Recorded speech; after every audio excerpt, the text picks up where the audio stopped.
February 11 marks European 112 Day, a day established by the EU to promote Europe's emergency number. Portugal's interior minister has resigned after coming under fire over her handling of the flood response in recent weeks. More than 3 decades after Kurt Cobain's death shook the music world, a new wave of forensic analysis claims the Nirvana frontman and grunge legend may have been murdered. If you found yourself in an emergency, would you know which number to call? The 11th of February marks European 112 Day, a day established by the European Union in 2009 to promote the emergency number. 112 is an international number you can call for an emergency, but only in Europe. And the benefits of that is that when you're in another country, like Italy or something, like to say, or Spain, and you have an emergency at that moment, you don't have to think about, okay, what's the number right here? In Brussels, each operator received a little gift as a token of appreciation, a stress ball. This might prove useful given the demanding nature of the job. In 2025, operators in Belgium responded to over 2.5 million calls. In the country, a phone app was created to help first responders. Users can open the application to select the type of assistance they need. Die app laat toe om een exacte positiebepaling te hebben van waar u zich bevindt. Dus dat is gemakkelijker om u terug te vinden. Er staat ook een chatfunctie in voor mensen die slechthorend zijn of die een spraakgebrek hebben of die door omstandigheden niet kunnen praten. Je kunt er ook medische informatie insteken. Dus bijvoorbeeld, ik ben diabeticus, dus dat weet de 100-centrale dat duidelijk dat er daarmee rekening moet gehouden worden. En er staat ook een alarmfunctie op, dat kan geactiveerd worden door de 112-operator om u gemakkelijker terug te vinden als u buiten bewustzijn bent. The fire brigade in Brussels continues to encourage the public to download the tool, as currently only 4 to 5% of the requests are made through the app.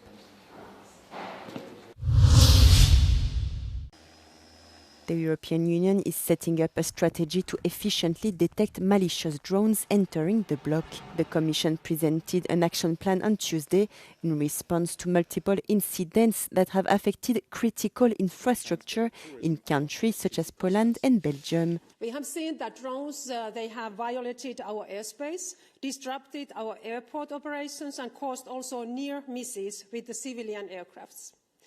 In fact, this malicious or irresponsible use of drones affects the protection of critical infrastructure, also our external borders, ports, transport hubs and public spaces, as well as maritime safety and energy security. The strategy aims to increase investments in technologies that can distinguish malicious drones from others. The Commission also announced a new certification scheme for counter-drone systems and the launch of an industry forum to scale up production. Portugal's Interior Minister Maria Lucia Amaral has resigned after coming under fire over her handling of the flood response in recent weeks, the presidency announced.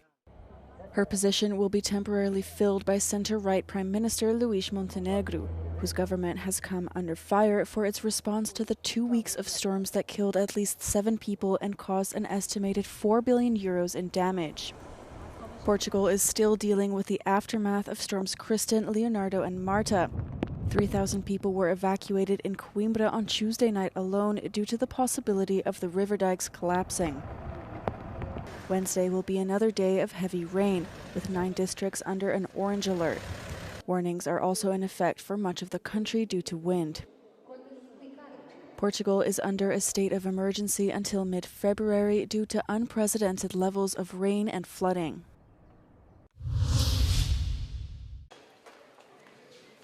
A Paris appeals court has announced that it will rule on July 7th in a fraud case against far-right leader Marine Le Pen, in what is expected to be a pivotal moment for French politics. The outcome would determine whether Le Pen would be able to run for president next year. She's challenging a March 2025 verdict that found her and other members of her National Rally Party guilty of misusing European Parliament funds in the hiring of aides from 2004 to 2016. Le Pen made it to the second round in the 2017 and 2022 presidential polls, losing to President Emmanuel Macron both times. But he cannot run again next year after hitting the limit of 2 consecutive terms in office. Le Pen has said she will decide whether to run for president after the ruling in the appeal trial, and has indicated that 30-year-old Jordan Bardella, who heads her party, could be the selected candidate instead. Prosecutors last week demanded the court maintain a 5-year ban and a 4-year prison term with 3 years suspended for Le Pen in the case. A Russian drone smashed into a home in Ukraine's northeastern Kharkiv region overnight, killing 4 people, a father and his 3 small children. The children's mother, who is 35 weeks pregnant, was badly injured, Ukrainian authorities said on Wednesday. According to the Kharkiv Regional Prosecutor's Office, the strike completely destroyed the house and set it on fire, with the family trapped under the rubble. Rescue workers pulled the mother alive from the rubble, prosecutors said. The latest Russian aerial attack comes after a so-called energy truce, which U.S. President Donald Trump said he asked Russian President Vladimir Putin to observe expired last week. The truce was meant to allow Ukraine's energy sector a reprieve during what has been an extremely cold winter. Local authorities in Kharkiv have declared a state of emergency over the energy situation in the region. Ukrainian President Volodymyr Zelensky condemned the latest attack, saying every such Russian strike undermines confidence in everything that is being done diplomatically to end the 4-year-old war. Poland's Prime Minister Donald Tusk said the Polish embassy in Washington had received an invitation to the inaugural meeting of the Board of Peace, scheduled for February 19th. The invitation was addressed to the Polish President, Karol Nawrocki, or the Premier, Tusk. The Board of Peace is an initiative launched by U.S. President Donald Trump, involving many world leaders, established to primarily handle the reconstruction of Gaza as part of the ceasefire deal he brokered in October.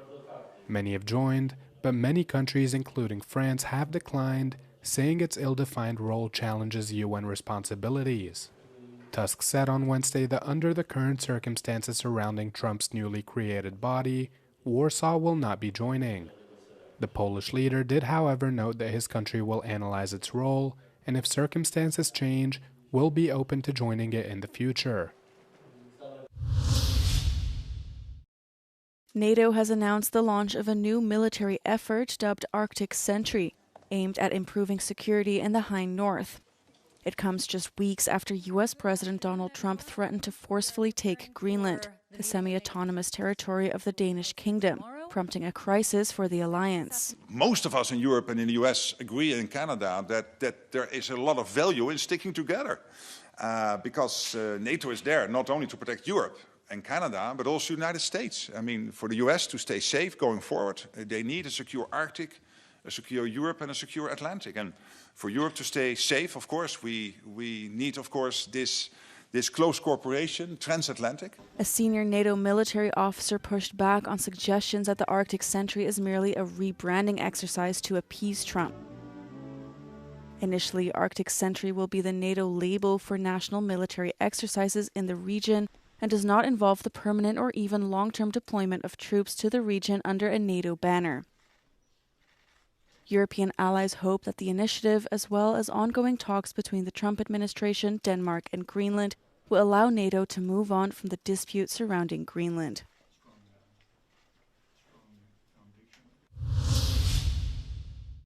The trade agreement between the EU and the United States is a total capitulation, Belgian Green MEP Saskia Brikmont told Euronews Europe Today morning show. Political groups of the European Parliament reached an agreement on Tuesday on the EU-US trade deal, which was settled in July but still needs to be ratified. I'm part of the ones that say it's a total capitulation. There's obviously a willingness from the von der Leyen majority to show signs of appeasement with Trump. I'm not sure this is the language he understands. Conditions were attached to the deal.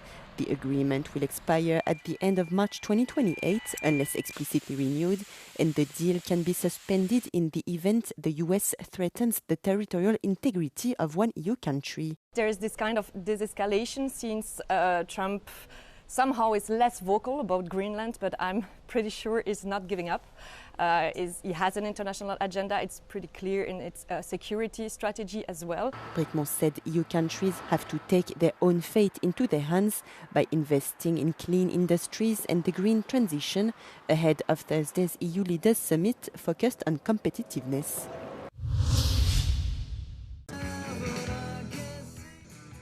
A new independent investigation has raised doubts about the official account of Kurt Cobain's death, challenging the suicide ruling and citing evidence of a forced heroin overdose. More than 3 decades after the beloved rock star and Generation X icon's death shook the music world, a forensic team has presented a peer-reviewed paper with evidence claiming that Cobain may have been confronted by one or more assailants, forcibly given a heroin overdose to incapacitate him and then shot in the head.